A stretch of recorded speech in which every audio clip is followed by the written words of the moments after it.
This is my Bigfoot story, my Bigfoot encounter. So, either you or somebody you know has probably seen a ghost, a UFO, or a Bigfoot. In my case, I've only ever seen a Bigfoot. I'm not trying to make a believer out of you or convince you of anything. I'm just sharing an event with you that happened in my life, and it's very real to me. So, let me set the stage for you. So, it took place back in the late 70's. Our daughter Kim, who had just had a birthday in August, was 3 years old at the time. I believe it happened in mid-October or November. I know it was during the fall because I remember all the leaves on the ground. It was on a Saturday, I think, because my husband Chuck was off work that day. It was around 9 or so in the morning, and Kim and I had gone outside to pick up pecans that had fallen on the ground. We had 3 or 4 pecan trees in our yard. So we had been picking up the pecans for about 10 or 15 minutes when all of a sudden we heard the sound of a blood-curdling, piercing scream.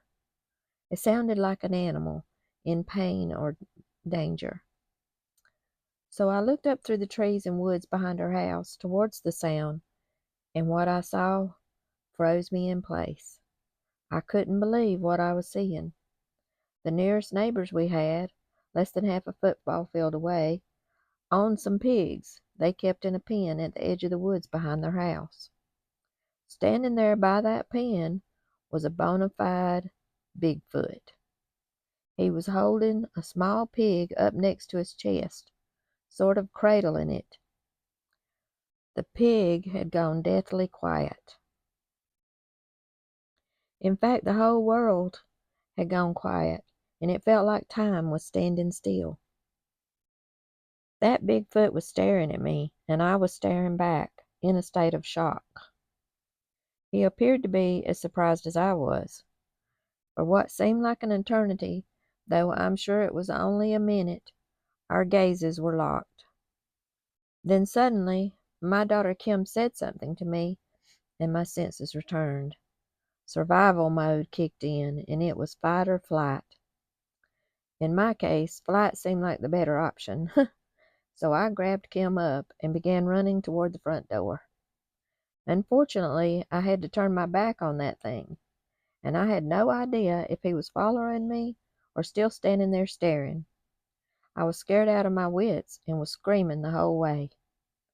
As soon as we made it inside, I was yelling at my husband, "Get your gun! Get your gun! It's a Bigfoot!" Well, he could tell I was really upset and scared to death, so he didn't hesitate, and out of instinct he did as I said, only he headed out the door with his gun. That scared me even more. I didn't want him to go out there, I just wanted him to bar the door.